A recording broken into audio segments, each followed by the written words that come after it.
tabing. Ayan. So, ayan yung nasa video natin.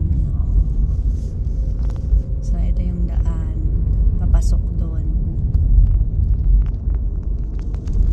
So, ito lang yung dinadayo ng mga turista dito. Ng mga foreigner. Ayan.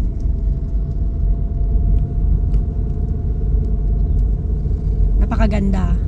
Okay, ang ganito yung ginagawa ng mga nasa Pinas, hindi yung kung ano-anong mga pinapatayo. Ayan, para dayuhin ng mga turista. This is a nature creative.